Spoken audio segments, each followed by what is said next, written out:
apa yang akan saya lakukan ketika saya nanti di BPM, dan tentunya saya sebagai perwakilan Kesos. Sebelumnya ada sedikit sebuah alasannya kenapa pada akhirnya saya memutuskan untuk maju lewat perwakilan Kesos. Tadinya sempat terpikir untuk maju lewat anggota umum BPM gitu, karena gini, ketika saya menjadi seorang anggota umum itu nggak akan, jadi agak kurang jelas gitu. Saya mewakili siapa dan saya akan bertanggung jawab sama siapa gitu. Itu satu hal yang menjadi alasan pada akhirnya kenapa saya mau maju lewat Kesos seperti itu. Karena ketika saya maju lewat Kesos, ya saya adalah perwakilan MIKS dalam arti mahasiswa Kesos secara keseluruhan, dan saya nantinya akan bertanggung jawab sama Kesos. Jadi clear gitu terkait masalah apa yang selama ini sudah saya kerjakan dan apa yang selama ini sudah saya perjuangkan seperti itu. Nah ini di awal next. Nah ya, nama saya Pak Saputra, Sarjana Sosial FISIP UI 2012. Next. Assalamualaikum. Ya, next. Nah ini sedikit personal detail. Ini ya karena ini ngopi dari CV aja, jadi ada IP dan lain segalanya gitu. Namanya Pak Saputra, agamanya Islam, laki-laki, warga negara Indonesia, mayoritas statusnya single, yaitu hobi dan itu adalah nama saya. Dan juga nantinya sebetulnya dari kemarin itu pengen kampanye gitu ya, cuman belum sempat nge-share gitu kan. Jadi baru sempat bikin materinya, baru sempat bikin poster-posternya, tapi belum sempat nge-share gitu. Rencana tapi semalam mati listrik di rumah gitu, jadi nggak bisa share karena laptop harus dicolok ke listrik gitu, jadi nggak bisa sama sekali menggunakan listrik gitu ya. Jadi tadi ada sedikit posternya, dan insya Allah semua yang ada di komponen itu adalah apa-apa yang bisa menghubungi saya gitu, dari nama @farisadmin itu Twitter saya, dan saya juga ada sebuah aspiration call center, ada nomor dan email saya yang bisa kalian akses untuk menyampaikan aspirasi. Next, selanjutnya ini. Nah ini berikutnya terkait pengalaman organisasi. Ya rata-rata tadi live MPK, desain MPK saya juga dulu MPK. Dari kelas 10 itu jadi anggota muda MPK, terus kelas 11 nya langsung jadi koordinator pengawas MPK SMA 14 Jakarta, terus divisi jadi ketua angkatan PDKT FISIP 2012, anggota Sekretariat Inovasi BEM. Sebetulnya emang nggak ada kaitannya sih, sebetulnya dari awal juga sebetulnya dulu pengen gitu masuk BPM gitu kan. Dulu sempat ngobrol gitu sama Theo di Selasar, ketika nanya dulu di SMA organisasinya apa gitu, ngobrol terkait masalah kelegislatifan di lembaga siswa dan lembaga mahasiswa gitu kan. Tapi pada akhirnya memutusin untuk masuk Astrat karena beberapa hal seperti itu. Ya, lanjut. Ini pengalaman pribadi. Saya bingung mau nulis kurikulum vitae, takut kebanyakan di sini isi PPT kurikulum vitae doang, yang justru malah nggak substansial kayak BPM-nya gitu kan. Makanya sedikit aja ini cuman pengalaman pribadi organisasi aja gitu. Nah, ya, welcome. Nah ini video saya, terwujudnya BPM FISIP UI yang melayani stakeholder aspirasi dengan profesional dan isinya. Dan seperti gini, saya yakin bahwasanya BPM itu kan adalah lembaga perwakilan ya. Kita di sini sebagai perwakilan yang nantinya akan merepresentasikan konstituen-konstituen kita semua, yang nantinya juga akan memperjuangkan apa yang nantinya akan kita perjuangkan terkait suara-suara konstituen kita yang kita sebut sebagai aspirasi gitu kan. Nah, untuk mencapai misi tersebut, saya juga punya 4 misi. Yang pertama, ya tadi merepresentasikan aspirasi mahasiswa FISIP UI, khususnya mahasiswa ilmu kesejahteraan sosial FISIP UI, karena saya adalah perwakilan Kesos. Yang kedua, membangun sistem penjaringan aspirasi yang mudah dijangkau oleh sivitas FISIP UI secara umum dan sivitas ilmu kesejahteraan sosial secara khusus. Berikutnya, mempererat hubungan dengan seluruh lembaga-lembaga dan stakeholder FISIP UI. Yang terakhir, mengoptimalisasi peran, fungsi, dan wewenang BPM FISIP UI sesuai dengan PDKK BPM FISIP UI. Terus lanjut. Nah ini udah sedikit mau menjelaskan dulu ya, balik tadi ke misi. Terkait misi gitu ya, di merepresentasikan aspirasi mahasiswa FISIP UI ini, ya tadi itu sebagai perwakilan, saya nantinya akan menjaring gitu kan aspirasi aja apa aja sih gitu kan yang nantinya bisa diperjuangin sama fraksi Kesos di BPM gitu kan.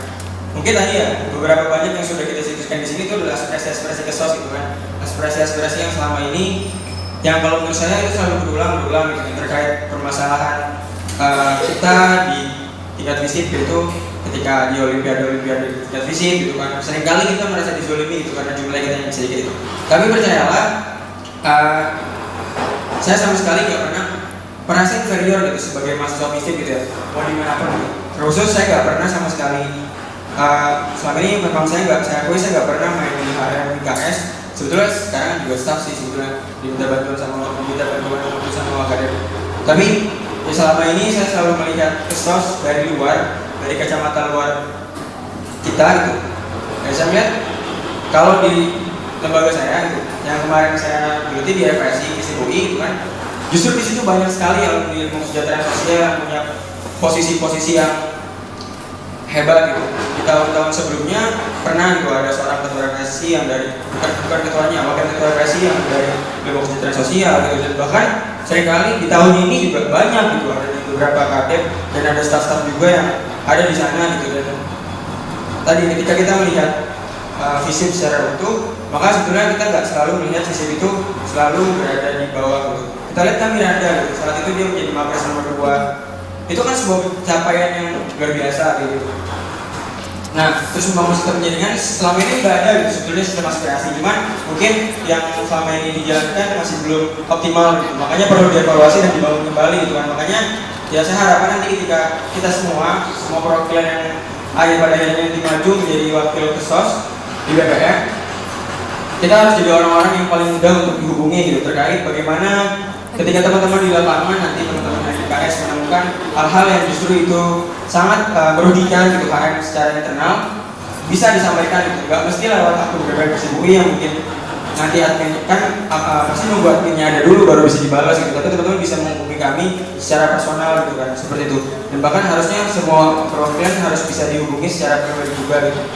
Dan memperkerat hubungan ini juga terkait ketika kita mempunyai relasi yang baik dengan stakeholder lain, itu yang akan membuat daya gedor kita semakin besar itu ketika kita ingin memperjuangkan apa yang sepatutnya kita perjuangkan.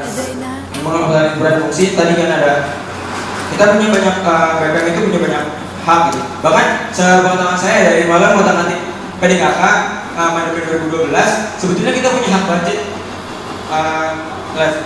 di PDKK itu disebut hak budget, ada di pasal, coba aja dibuka di pasal hak-hak BPM, saya punya subkopinya gitu kan. Di situ dicatatkan kita punya hak budget, mungkin selama ini yang implementasinya aja gitu, implementasi dari hak tersebut yang nggak pernah dilaksanakan gitu. Makanya kita nggak pernah main ke ranah itu gitu. Nah sebetulnya itu aja sih kayak next ada berikutnya ini nilai aspiratif dan profesionalitas yang harus dijunjung tinggi sebagai seorang anggota. Berikutnya ini ada sedikit program aksi yang paling tidak yang nantinya saya lakukan ketika saya menjadi seorang wakil, terutama ya BPM update. Saya akan mengabarkan ke anak-anak FISIP terkait apa aja yang sudah kami kerjakan, dan khususnya kan Asosiasi Call Center, yang bisa bilang teman-teman bisa menghubungi saya via akun pribadi.